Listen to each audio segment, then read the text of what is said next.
Ooh, we got the bell.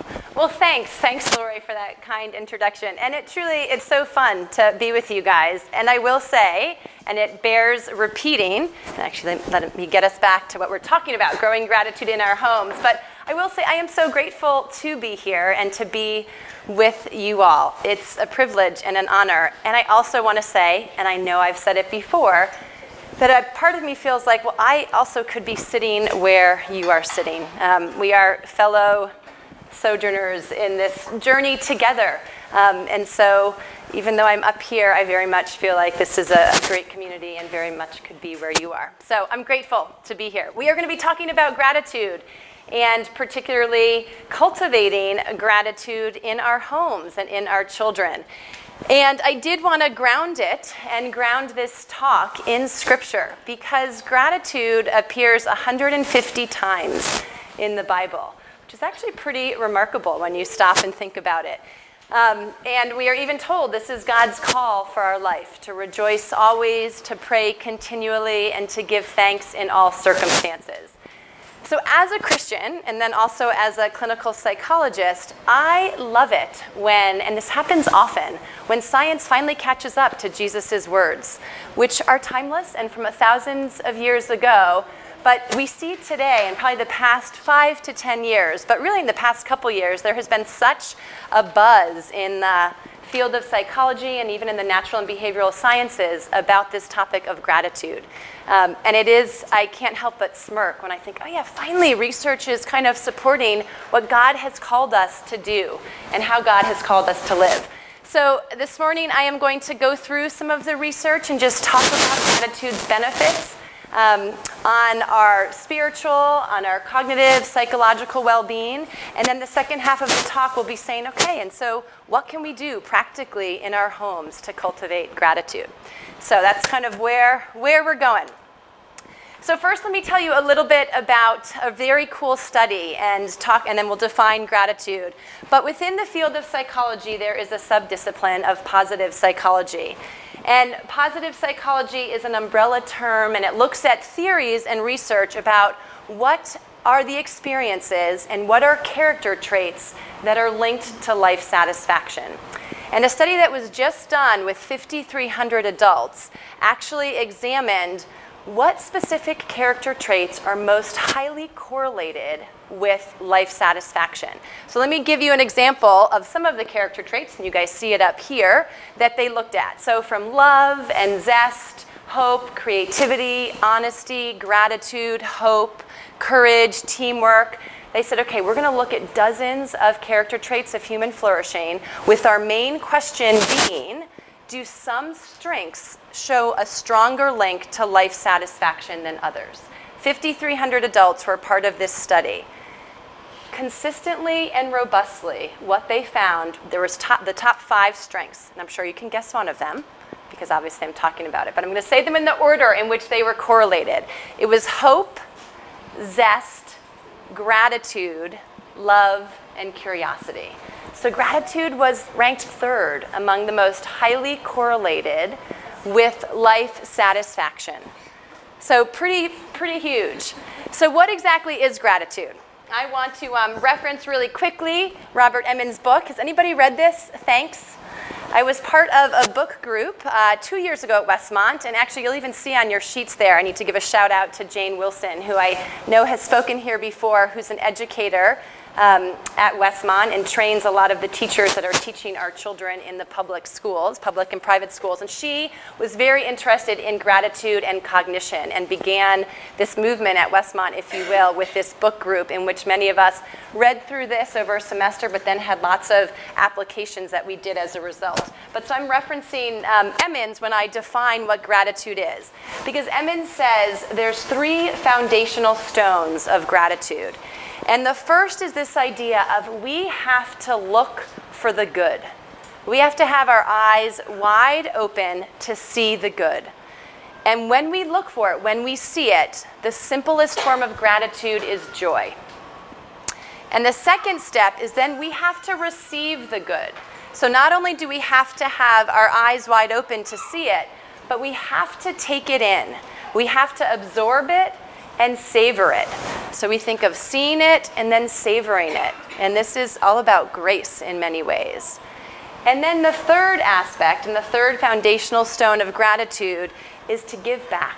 So give back the good. So to speak it, to say it, to serve one another in loving ways. We actually see gratitude is different than just feeling happy. Because with gratitude, there's not just a social reciprocity. So in the primate model, we see a social reciprocity for gratitude. With human beings, we actually see a social connection. And that's quite different from you scratch my back, I'll scratch yours. There's actually a social connection that we see with gratitude. So I actually want you guys, I want to start and just ask you to think over your last 24 hours. And I want you to think of 2 to 3 things in which you are grateful for. And I want them to be specific. And so just see it in your mind's eye. I want you to see it. I want you to savor it. And then in just about a minute, I'm going to give you, I just want you to turn to the person next to you and speak it. And I'll let you think for a second, and I'll give you one of my examples that I was very grateful for 24 hours ago, a little bit more, because it was 7 o'clock yesterday morning. I went out to my car, and I found posted with this sticky note on the odometer this little note that says, "Mom, I hope you have a good," and she ran out of room. This is from my daughter, Kate. I'm sure we're supposed to say day, and she loves doing love with the heart and writing Kate. But the fact that she had gone out, because she knew which car, because we do a little bit of a car shuffle, that morning earlier, and stuck this on the odometer, my heart just was overflowing with gratitude. I was so touched, and it truly, Tuesdays are one of my longest days, and I thought, okay, that was the sweetest thing ever. I was very grateful for it. And I also, as I shared, I'm grateful to be here. I truly am. It's so fun to be with you guys. So that's another thing that I am grateful for. So I'd like you, I hope I've given you time to think. You've already maybe thought of something, just turn. We're going to just take a minute, turn to somebody, make sure each person gets a chance to go. And say what it is, 2 things even, that you are grateful for from the last 24 hours. So go.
Okay, take 20 more seconds.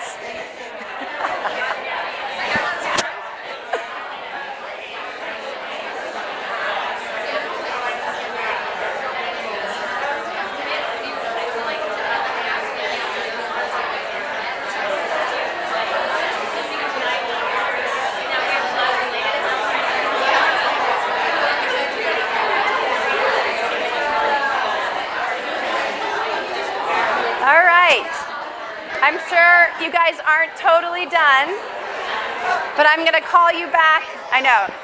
It's harder than a group of college students to get everyone's attention. You get a group of women, it's like, all right, that could, well, clearly from the amount of noise and the buzz in the room, that was, you guys were pros already, right? We can just all go home because you were able to do that very easily and successfully. But let's look now at the research. So what do we know when we intentionally see it, savor it, and speak it? We're about to look at the research about what are the benefits of practicing gratitude. So and I'm going to go through this somewhat quickly because I want to get to the application piece.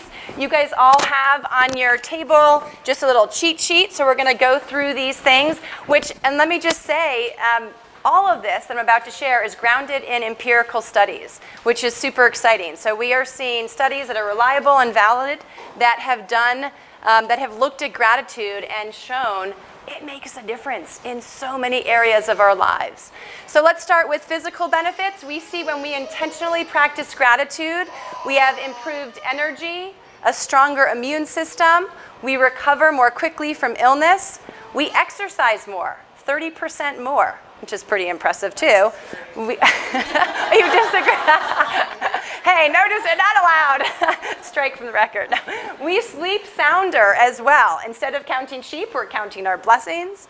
We have fewer health complaints, improved cardiac health. We have a 10% reduction in our systolic blood pressure, and we actually live longer. Pretty darn impressive when we think of the physical benefits of practicing gratitude. What about in regards to cognition, in regards to learning? We know that, and we've done some studies on campus actually as well, led by Jane Wilson, that has really looked at this in college students, and we see this across the board. When we are grateful, when we practice gratitude, we are more alert and focused, we're more appreciative of learning, and we have an increased interest in learning. We're more attentive and creative and more engaged. We're more flexible in problem solving. We can think outside of the box. We're more intrinsically motivated, and we're more resilient when encountering difficult material. Anybody know Carolyn Dweck's research on growth versus fixed mindset? I would just jot it down if you have something. It's great. The book is called Mindset. It's recently out, New York Times bestseller, and really talks about how do we cultivate. And it's all the studies are done with kids across the U.S. from different areas saying, how do we cultivate a growth mindset as opposed to a fixed? In other words, when we encounter, because we see more and more kids today, because they're the trophy generation after all, gets a trophy for just showing up, right? I mean, my daughter's accruing them, and I'm thinking, okay, I mean, you're not the best soccer player out there, but here's another trophy, and here's, right? I mean, so because of that, we're actually seeing when kids today, we're having more longitudinal studies showing they encounter a difficult problem, they give up. They don't even try. They have a very fixed mindset. And so Dweck does amazing research and talks about how do we cultivate a growth mindset. Well, we actually know that practicing gratitude is one thing that will help us be more flexible, but also more resilient. When we encounter difficult problems, we actually will keep trying. It's DWECK. So DWECK. The book is just titled Mindset. I would totally recommend it for parents. Okay, what about spiritually? So when we intentionally practice gratitude, we feel closer to God, we have a greater awareness of God, we have a deepened awareness of grace, we even feel more peaceful in times of stress, we have awakened compassion, we're more hopeful, more forgiving, and we have more humility as well. So now we're going to get to my two favorites, psychological and social. So I'll spend a little bit more time, since this is my bias, talking about what are the benefits on our emotional and mental and social health when we practice gratitude. We see three main areas of how we are affected when we intentionally are grateful. The one is we have higher levels of positive emotions. And so positive emotions, I mean things like joy and love and zest and optimism and engagement. And we have decreased amounts of stress, depression, and anxiety. If you stop and think about it, it's hard, if not, I would argue, impossible, to be grateful and stressed at the same time. Try it, and I think you'll find it's very difficult to be both grateful and stressed at the same time. The practice of gratitude actually protects us and protects a person from destructive impulses of envy and bitterness and resentment. So let me tell you about 2 studies that they did, and we're going to probably circle back to this because one of my applications for you all is to choose a way in which you're going to go out and practice gratitude. But the first study they did, they randomly assigned participants to one of 3 tasks. They had 3 different groups, and they asked each group, I want you to keep a journal for 10 weeks. You just have to write in the journal once a week, so just 10 times. Every group had to do that. The first group, they were asked at the end of a week, just write about 5 things that you're grateful for. That was the gratitude condition. The second group was told, hey, can you write about 5 hassles? Just 5 things that were annoying or a little bit of a bummer this week, and just jot those down. The third group was just told to write about 5 events that occurred. So we had the gratitude, the positive condition, kind of the hassles, and then the neutral. What they found is that those in the gratitude condition, after just weekly journaling, so once a week for 10 weeks, they felt better about their lives than the 2 other groups. They were more optimistic about the future than the 2 other groups. They reported they were 25% happier than the 2 other groups. They reported fewer health complaints, and they spent 2 hours a week more exercising than the 2 other groups did. See, so that's right. Yeah, we're proving again that it's true. They then repeated the study. And they said, well, wait a second, what if we did daily journaling for 3 weeks instead of once a week for 10 weeks? What if we did daily journaling for 3 weeks? They found those in the gratitude condition, they had the same 3 conditions. They felt more joyful, enthusiastic, interested, attentive, energetic, determined, and strong. They offered more support to other people. What they found then overall was that the daily intervention, the daily practice of seeing, savoring, speaking, or writing about something that you're grateful for, 2 to 3 things, really enhanced your well-being, led to more positive emotions. The second thing they also found in regards to, and this was a different study in regards to psychological benefits, was this sense of those who practice gratitude reported more of a sense of inner peace. And we actually see that peace loads on to resilience. And things like wholeness and contentment. I had years ago, and I still remember it well, I had a supervisor. I was doing one of my pre-doc internships, and I felt like every day he would greet me not with a good morning, but with a, to be alive is to be anxious. And I was like, why are you telling us that? We're working with people with anxiety problems. They're coming off the inpatient unit. Like, I get it. But he was just trying to normalize, let's remember, to be alive is to be anxious. I'm like, okay, fair enough. What do we know about when we intentionally practice gratitude is that you can have 2 people, and I see this all the time in my clinical office, who witness the same horrible event, or they've both just lost a child because they're both the mother and the father. So a tragedy, some horrific adversity has occurred.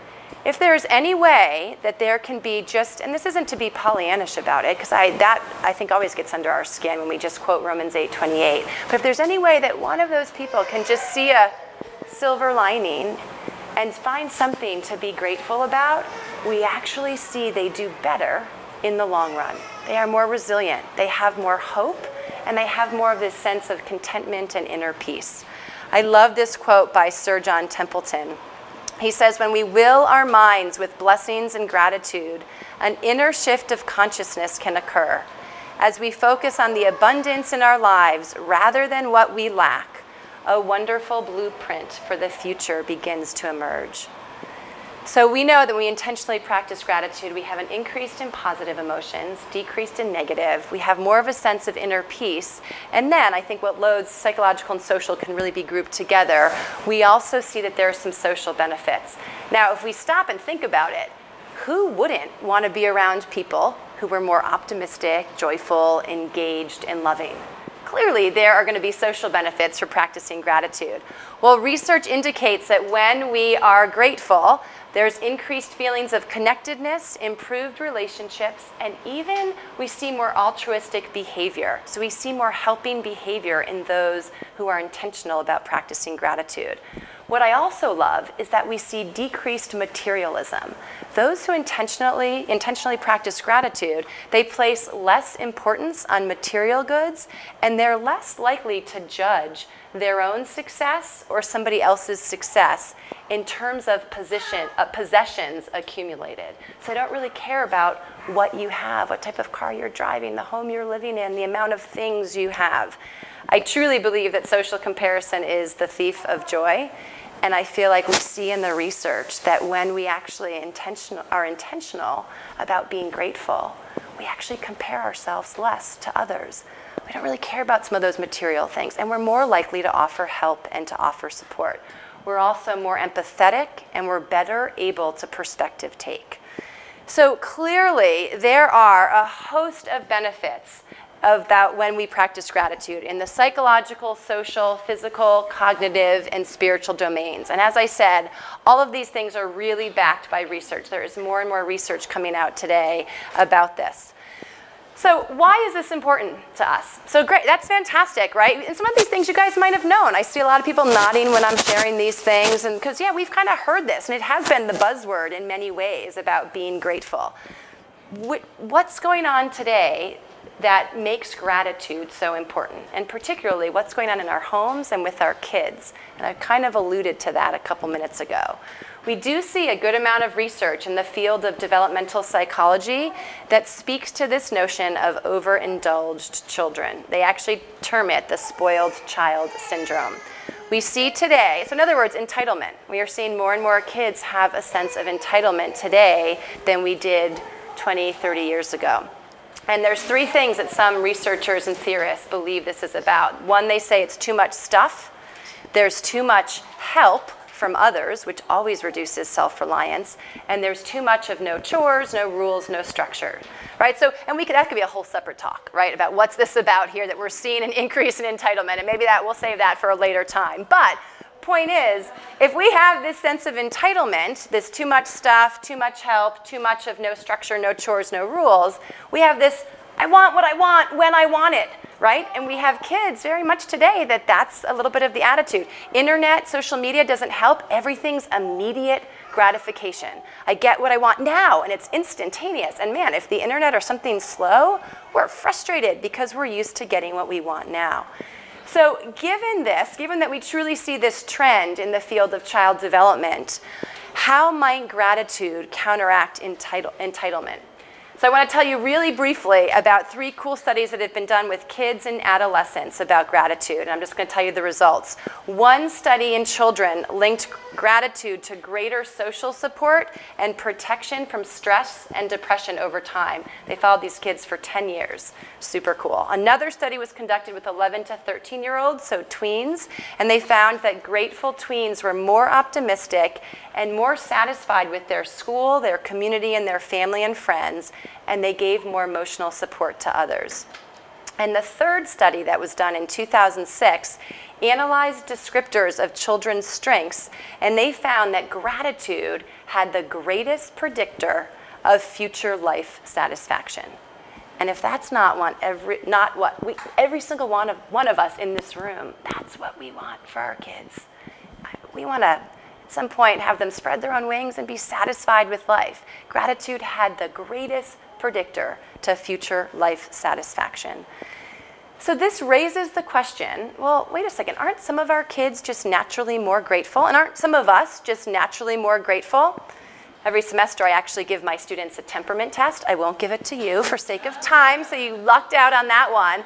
But I give them a quick temperament test that is based off of the true Thomas and Chess were the names of the researchers, their classic study that they looked at temperament. And essentially what they found is we can all be categorized, this is the simple version, into 3 ways. We're easy, we're difficult, or we're slow to warm up, right? And in some ways, we can break it down to saying, some of us are naturally happy campers, and some of us are a little bit more grumpy Gusses. It's like, unfortunately, a little bit of the truth. And here's the thing, like, where does that come from, right? We definitely know that research indicates we all have a set point for happiness. So this is backed by research. In other words, each one of us in this room has a characteristic level of happiness. So whether you just win the lottery, or whether you find out after you leave this room that you've just won the lottery, or whether you find out that there's some horrible family illness that is all of a sudden going to be in your household. So wonderful news, horrific news. After a couple weeks, maybe even a month or 2, you will all go back to your happiness set point. Right? So you might have a spike, you might have a real low dip, but after just a couple weeks of either you've won $10 million, or, oh my goodness, you're spouse just has a diagnosis of cancer, you will adjust back to that happiness set point. Pretty fascinating, actually. So why is that? Because 50% of our happiness set point is genetically determined. So you have your good old DNA to thank for your happiness set point. So we know 50% is genetically determined. See up here in this chart that 10% is then circumstances, so life circumstances that happen. Now, the exciting news, especially for any grumpy Gusses out there, which I'm sure nobody in this room, I definitely have students who are grumpy Gusses, but none of you guys would be the grumpy Gusses. But the exciting news truly is psychologists have identified 40% of the pie can be, so intentional activities will increase your genetically determined set point. That is actually very cool, truly, especially for some of the more glass is half empty sort of people, which, and I think some of us are, the glass is half empty. Well, 40% intentional activities. In other words, you have the power to influence your well-being. And here's the thing, you guys engage in these intentional activities, I imagine, a good amount of the time. I certainly know, or maybe your spouse makes you. I know that my husband, the days that I don't even need to say that I'm in a bad mood or I'm frustrated, and it happens to all of us, right? And every once in a while, I'll just he'll literally kind of hand me my running shoes and kind of push me out the door. He's like, go, like, bye-bye.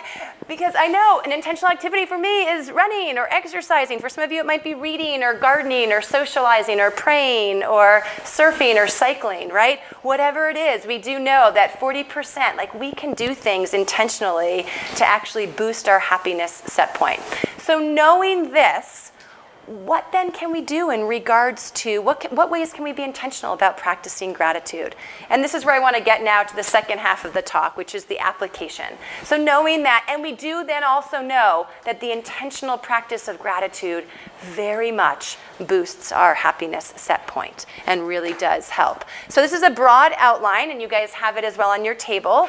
Notice that even at the top, I credit Jane Wilson as well, because we've given this talk together and kind of came up with this metaphor of gardening and planting, because we're talking about growing and cultivating gratitude in our kids and in our homes. So we're just going to go through cultivating the soil, planting seeds, and then watering the plants, acknowledging the bugs, providing light, and how all of this establishes roots.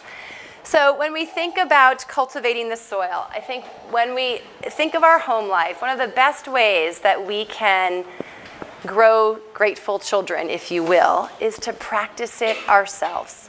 And truly, one of the challenges you will see at the end of my talk is I'm going to ask you guys to choose a gratitude practice that you're going to be intentional about over the next month. And let me tell you about a couple other ones that we did as part of this book group that I was a part of. So one is just the gratitude journal. I actually forgot to bring mine, but just whether you like to journal on, I like to do good old pen and paper, but whatever way you like to journal, at the end of every day, I would just challenge you for 2 weeks. I mean, 3 would be better, but even 2, if that sounds more manageable. It will take you 5 minutes at the end of every day to just write down 2 to 3 specific blessings from that day. 2 to 3 things. And I think it's so easy for us to say, oh, health and family and a home, but I want you to be more specific. I want you to kind of find the little Post-it notes in your minds, right? Even though that just, okay, well, what specifically happened? What am I grateful for? And just keep a gratitude journal, daily basis. It'll take you 5 minutes before you go to bed in which you write those things down. That's one option and way you can practice it.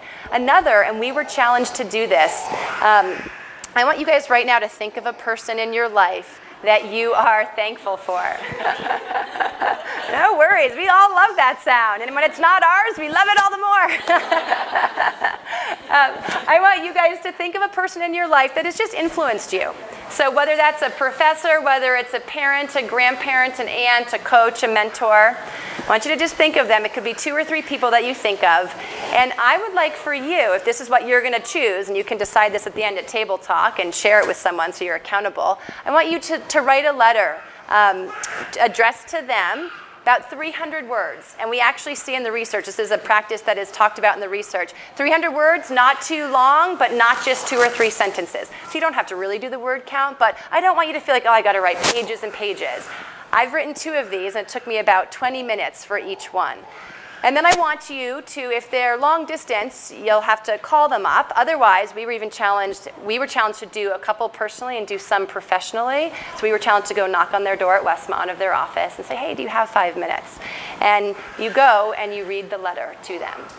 And you don't tell them, you just say, hey, can I pop in? And so if it's a neighbor, if it's somebody long distance, if it's your spouse, just say, hey, and just read it out loud. You will be moved. I could almost cry thinking about the letters that I read. I cried each time I did it, and I had to read it to the person. And they, by the end, 300 words isn't much, but you just realize we don't express our thanks as much as we should. And just how it's such a gift to them, and it's also a gift to you to think, you have influenced me in these ways, and I don't think I've let you know.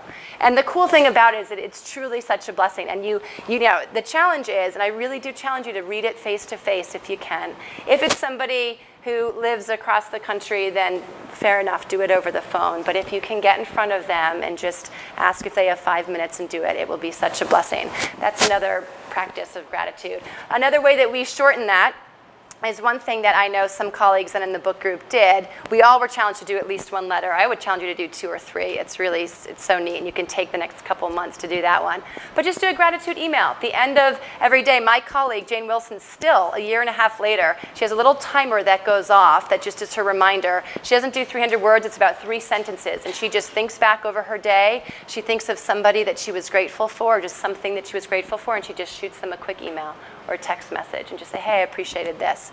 That's it, super simple. So practice gratitude yourself. That's one of the best ways that we can cultivate the soil in regards to our own homes and children, because we know that when we are practicing it ourselves, you're actually just automatically a role model for it.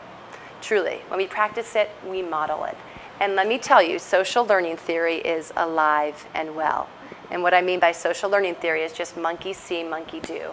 Your kids are watching you guys all the time, whether you know it or not. And from the youngest of ages, they're watching you, they're listening to you. So not just your verbal, but your body language as well. So model it. Thank your husband for the simplest of things. Thank your kids, even if you're thinking I'm ready to wring their necks, thank them for just showing up to the dinner table when you asked them, when you said, hey, dinner's ready. Hey, thanks for coming when I called you. Simple ways. Let them hear you thank the checkout person at Trader Joe's. Or I would say now I don't have to make my kids, but I have my kids any day that I do pick up, which I wish was a little bit more from school, but I always have them stop and turn to their teacher, and they say that thank you, Mrs. Hill, thank you, Mrs. Gallardo. I have them turn and intentionally get their attention and say thank you. That's a great way, and they usually see me doing it as well, so that's not so much modeling it, that's maybe but it's great to start enforcing that. And the way that you enforce it is that they see you thanking your husband, thanking people in your life, and they will then automatically catch on to that. Okay, so secondly, so we've cultivated the soil. Now we're going to plant the seeds. So explicitly teach about gratitude. And this is simple. What I mean by this is just name it. Kids, this is a great conversation to have at dinner about, hey, what does gratefulness mean? What does gratitude mean? Just in general, you can talk about how it's even a little bit different than just feeling happy, but it's about giving back too. It's about noticing something that happened and being thankful in your heart for it and giving back. So explicitly teaching about it. And you can then really do things at home, whether it's around the dinner table or just, I know at our house we kind of do, hey, what are a couple things that you're grateful for that happened today? What are things that might have been hard as well? But we do talk about what's something that made your heart happy, right? So explicitly teach about it. And a part of being explicit in naming it and in teaching about it is helping children to be mindful. Kids are not always so mindful, and let me give you a quick story about how we can help kids. When I say help kids be mindful, I mean help them appraise the benefits. Help the kids understand, wait a second, this was a gift and you need to be thankful for it. And here's a great example of how my, at the time, 5-year-old was not very grateful. So my sister was coming to visit, and my sister one of her love language is gifts, and she's just a gift giver.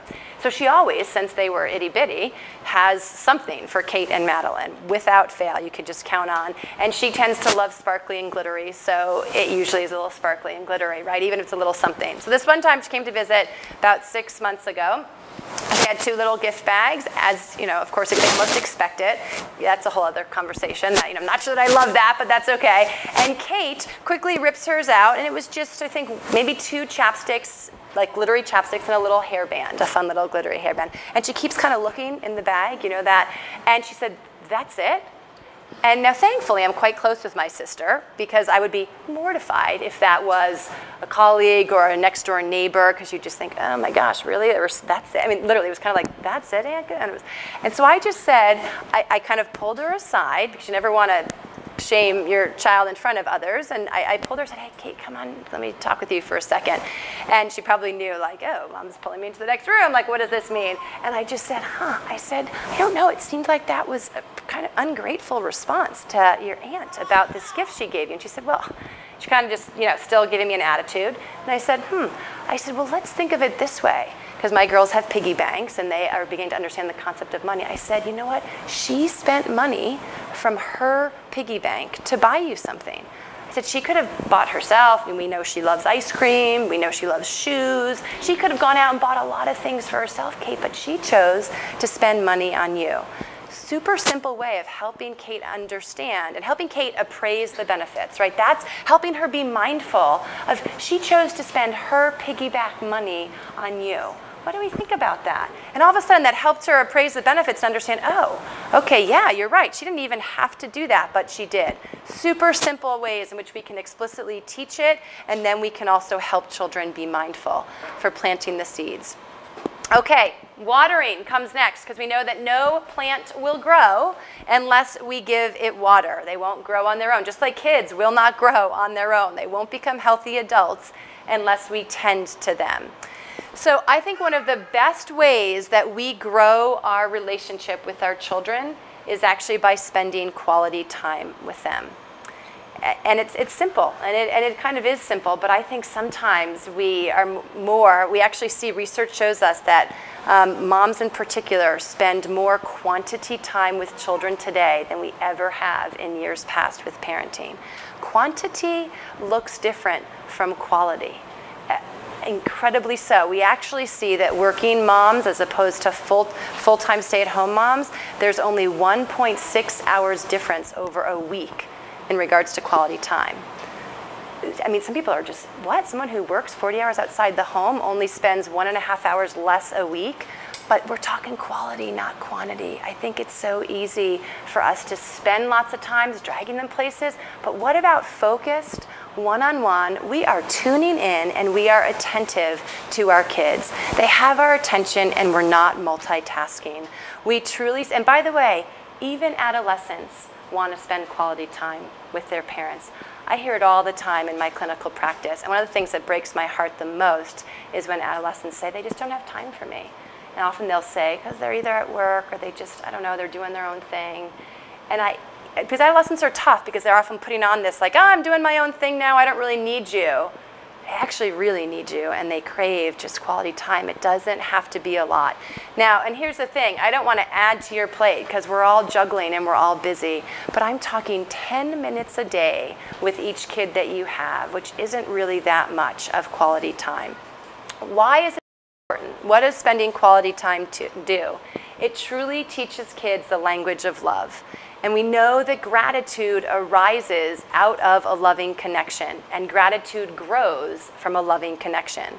So when we're spending focused time with our kids, and this could be literally in the car. In the car can be quality time in the sense of start now with having conversations in the car. Don't be listening to music, don't have headphones in, because otherwise you're setting yourself up for many years ahead of being a chaperone. I can't tell you how many parents of adolescents are like, oh gosh, they just plug themselves into their own earphones and they get in the car. If you start the habit now of the cars when we kind of talk about things, I mean, we still have some quiet time, but we're not constantly having the music on or the radio. So things that you're already doing, you can just have it be quality time. Car time, dinner. I think dinner is a great way to spend quality time and hear from each person.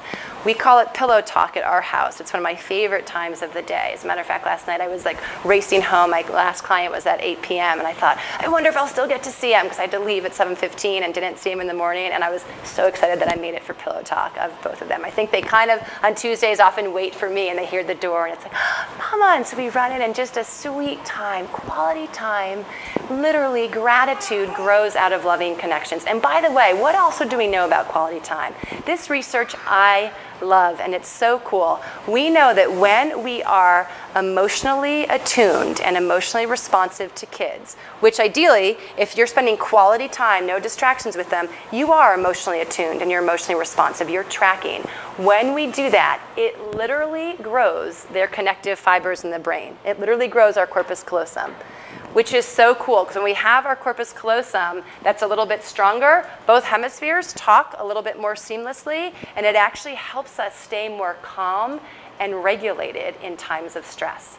Now that is cool research that we've done when we hook people's brains up to an fMRI, and we see when we are emotionally attuned, we are building children's brain, literally building it with connective fibers, right? And that comes from quality time.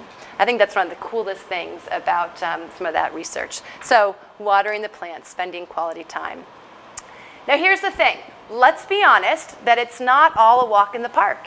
It's hard. Parenting is hard and challenging. And as much as we want to be cultivating and get gratitude in our own lives and our kids' lives, things do get tough.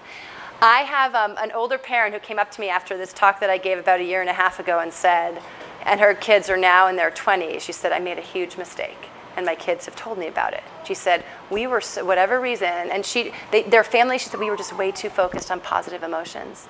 There wasn't really room for negativity. There wasn't room for unhappiness. There wasn't room for frustration. And she said, I just realized that then, and she's had her adult kids tell her, like, we just never felt like we could then tell you the bad things. So what is really important about all of this is I want us to also notice the bugs, if you will. Acknowledge the difficulties. Kids need to know that all feelings are okay. The good, the bad, the ugly. They need to have a sense of, and guess what? They also need to know you can handle it. I can't tell you how many, ironically, it's mostly college students that I have come into my clinical office and just who tend to be a little bit more emotionally withdrawn or shut off. And even they're telling me something that's really hard and they're not crying, their affect does not match the story. And I'm not surprised to then find out I wasn't really allowed to be angry, I wasn't allowed to cry, or I had one young gentleman say, if I cried, my mom lost it. And she just was a mess, she was anxious, she started crying, like none of us could kind of even show that we were sad or we were frustrated. We don't want that. We want our kids to know, I can handle it. I can handle it. I'm an adult. You can tell me anything, and I'm going to put my big girl panties on, and I'm going to be fine. Even if you're freaking out, I don't want them to see that you're freaking out. Go to your husband, go to your friend, go to your counselor, your therapist, or your pastor, and talk through it like I'm freaking out. But don't let your kids see that you can't handle it. Because if they see that, let me tell you, they will not continue to come to you with hard things. And all of us, especially fast forward to junior high and high school, want our kids to come to us and talk about the hard things. But if we don't allow a space for it, if we don't ask about it, then they're just going to learn, oh, I've got to always be grateful. Oh my gosh, really another thing I have to be grateful about? Like, I just want to say this was hard and this was frustrating. Listen to it, allow space for it, acknowledge it, and normalize it. And I get it, right? Which is why at our table we don't just do 2 to 3 things we're grateful for. Sometimes we just say, hey, what's something that you're grateful for? What was hard or sad or frustrating today? And we hear about that from each person, right? So Thomas and I will model that. Our girls love to sometimes now start because they kind of know the drill. We don't do it every night, but I'd say 4 nights of the week, that's one thing that it's one way to hear from every person. We want to acknowledge that it's not always easy, right?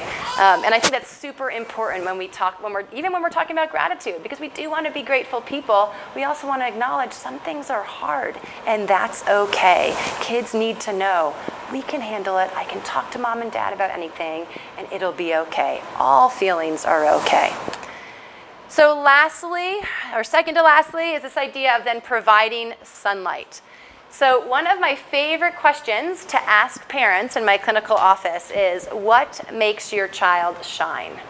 Now remember, they're coming usually to tell me about lots of things they're frustrated with or annoyed with, or this is a problem here, a problem there, and I can't believe Johnny and Sally does this. And I often will just sometimes interrupt and say, well, tell me what makes your child shine. Because here's the thing, our kids are unique and they all have strengths, and it's really important for us if we want to raise grateful children, we need to speak to those strengths at times. We need to notice the fact that, hey, I'm grateful for this about you. I appreciate that. And we want to encourage them to use their strengths whenever possible. Right? Just like every plant needs different amount of sunlight, every kid is unique and their strengths are going to look different. And be sure to be intentional. And I think I've spoken to this briefly in here before. You know, I think we see as part of this entitled generation of kids, the spoiled child syndrome, is because they really all do get trophies. And they're just told, they're great, you're great at everything. Here's a trophy for soccer, here's a trophy for just having we have these character counts assembly. Everyone gets a trophy at some point in the school year. Everyone by the end will have received a trophy for something or a medal. And I don't think my kids are alone in that, right? If anybody plays AYSO, just everyone gets, which is, well, I have an issue with, but it's okay. I mean, I was going to say that's great, but I'm like, oh, I don't know if it's really great. But point is, I am all for praising kids for specific things. We should do it. Recognize their strength and name it. And as a matter of fact, I want you to do another quick little thing before we end. I should have passed these out beforehand. I want you to think, there's some index cards, and maybe you might have to rip them in 2 or 4. I probably should have brought more. Maybe pass them to their table. Or if there's a Post-it, I want you guys to write down, think of each child that you have, and I want you to write down a strength of theirs to them, because what you're going to do is you're going to actually go and put this, you're going to give this to them. You're going to kind of, so, and you can go home and really make it cuter and put stickers and decorate it. And you might need to rip these into, for those who have 3 or 4 kids, you might have to see if you can steal an extra index card. Was there enough? I did bring 50, so there should be, did this table? Yeah, here's extra here. So just spend a minute and just do this kind of quietly and just write down for each child, and like I said, you might have to rip it, some of their, just a strength, something you appreciate about them. So, Kate, I appreciate your thoughtfulness. You can kind of say in which way, right? So spend a minute doing that, because you're going to then give this. Does anybody need another one?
And I know not everyone might be done because some of you have several kids, but I'll just bring us back and you can certainly finish that. And if you need to go get another index card or Post-it note, but your challenge with that is just to then, when you get home, go put it someplace. If your kid's not a reader, then just go and feel free to decorate it or color it if you want. That probably would really make them happy.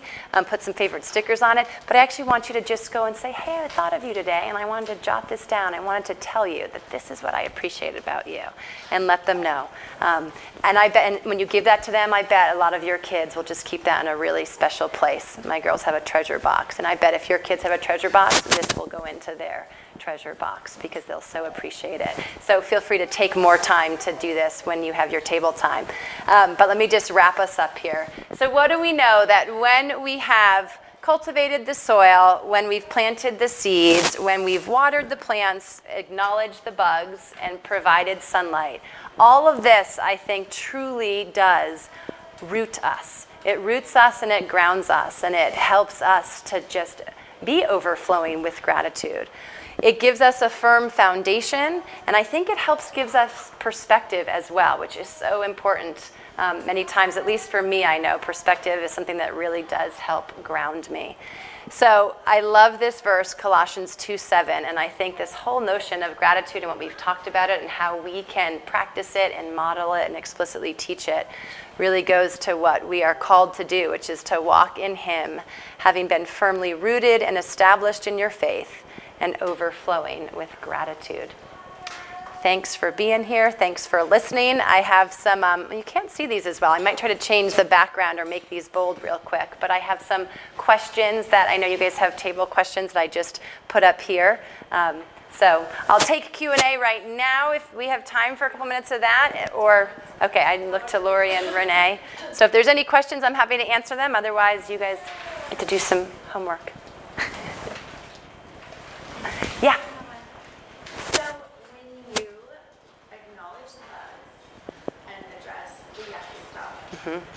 How do you, I have one son to where when we go there, I feel like it kind of starts a negative spiral. Okay, yeah. So is there a point in which you stop that and redirect? Yeah, great. It's such a great question, actually. So I would say both yes and no. So I think when you start going there, I think one of the best things that you can do when you go there is just kind of validate where he's going. Because usually, I mean, think about us for a second, and think about when we want a point made to our husbands, and we're frustrated about something, and we're trying to let them know. And what do we want in return? I mean, I know I usually want him to just say, oh, okay, I get it. You're super frustrated because of this, and it sounds like you're wanting me to do this. But I want him to acknowledge. Instead, I try it all sorts of different ways. Maybe tell him or show him or do some nonverbals, and I'm like, I just need you to say, I get it, and this is what it is, and this is what I'm hearing. So with your son, I may think sometimes we try, otherwise we start trying other ways. If they don't validate us, we start really going deep, because we want to hear somebody say, okay, so let's see, I'm hearing you say you're frustrated about this, and this, and all these things are making you feel this way. Man, that must be so hard. I can see why you feel sad or angry, whatever it is, right? So just do that basic kind of active listening where you're paraphrasing back and you're validating what he said.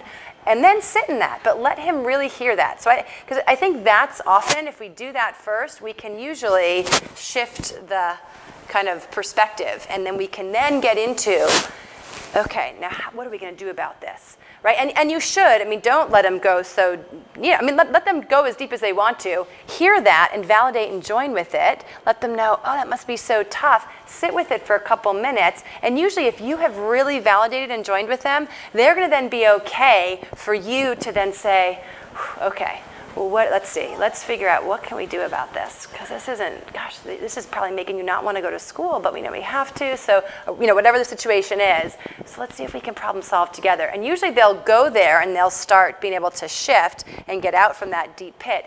But usually they'll only do it if you have really acknowledged this stinks. This is hard. This is frustrating, whatever it is. So I would say maybe try more of the heavy validation and joining with them, and then you usually will be able to shift it. Does that help?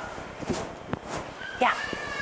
So I have an almost 8-year-old daughter, and what I've been noticing, I was just sharing it a little bit earlier, is that there's so much pressure for them to be on and good, and when they come home into their safe place, that's where they can crumble and show their imperfections.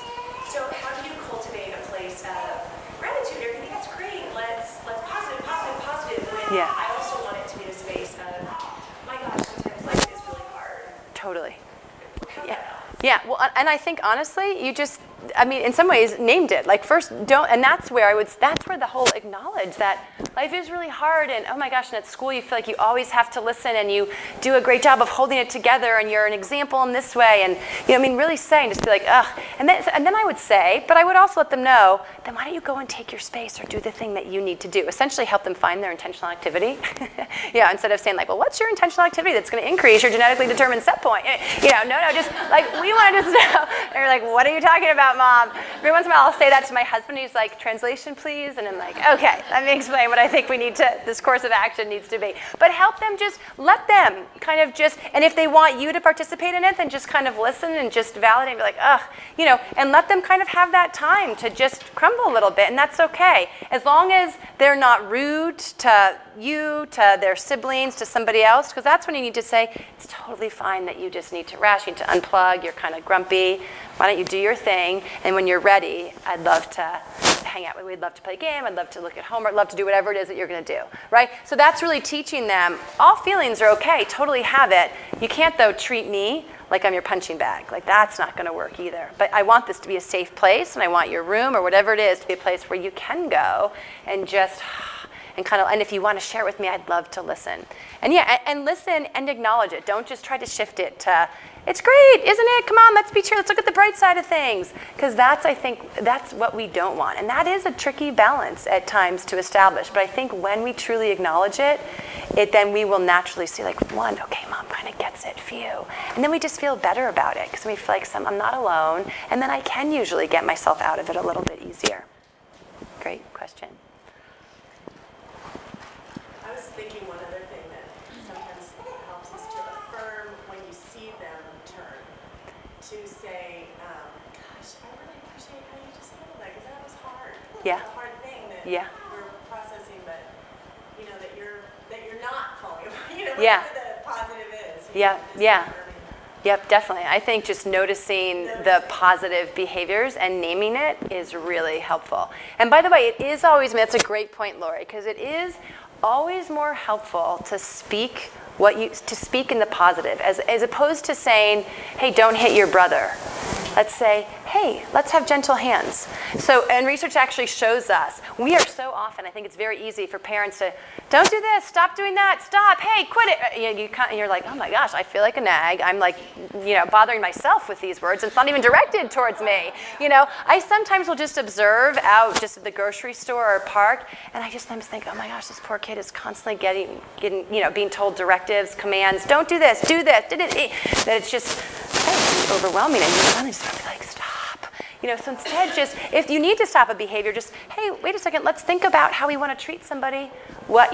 Hey, gentle hands, words need to be different, and we need to have words that are, if we don't want to, can't say anything nice, and just let's not say anything, but let's make sure that we can say, so if you can kind of, instead of the don'ts, don't hit, don't push, don't, be kind, be gentle, be gracious, whatever it might be, because then those are the things that they're hearing more, and it's going to make a difference in their behavior. So that's just a little fun tidbit that reminded me of. Doing to your kids what you're asking us to do about our lives, looking Yeah. for the one little positive that you can affirm. That's right. Yep. Think about. Yeah. Such a great point. Yeah. I just want to share, there's a book called No Bad Kids by Janet Lansbury. Okay. Oh, I don't know it. Yeah. I know the cover babies, the baby's from Santa Barbara, so I don't know if she's from here. Okay. But I just downloaded on Audible. She's a local. Okay. I just downloaded on Audible, which is Yeah. from Amazon, and I can hear her narrating the book. Yeah. And it's all about what you're saying. Huh. Oh, actually, yeah.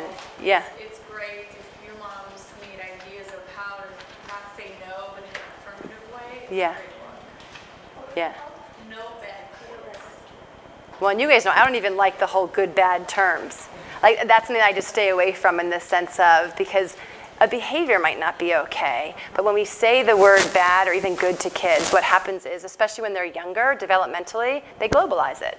So, and if we've said, oh my gosh, that's so bad, I can't believe, all of a sudden I'm bad. And even when we say, I have, which is fine, I mean, I can't expect, I'm the assistant coach for my girls' AYSO soccer team, and one of the coaches, the main coach, is often saying, good girl. And I finally had to go up to him and say, I know, I can't help it. Like, I just was kind of, after enough practices, I'm just like, because that's just this global, instead of hey, great kick, good pass, good teamwork. And I kind of said, but just the good girl, I said, we really want to stay. I mean, we've gotten to know each other, so he loved it. He's like, I love it, give me any of these tidbits. And I'm like, thanks, Dan. I'm sorry, and I don't think that was the only one I had, but it was kind of gets under my skin, because I just know, I hear enough kids that just will come in. I literally had a girl who's 11 last night said, well, I'm just bad. She said, and I feel like the devil lives in me. I've been told enough that I just feel like I'm bad. That is, I think, because there was a couple things that she did that she struggles with some emotional and self-regulation, but so she was maybe told at different times, like, that's bad, and now all of a sudden she's globally bad. We're not globally. I mean, it's heartbreaking, right? But just at the same time, we don't want kids walking around thinking, I'm globally just so great, you know, because that's then feeding into like this narcissistic generation we're already raising. So it's that more trying to really name, like, hey, the specific about it. Yeah, Christine. I have to go, so I'm gonna get really quick. Yeah. But on that notion,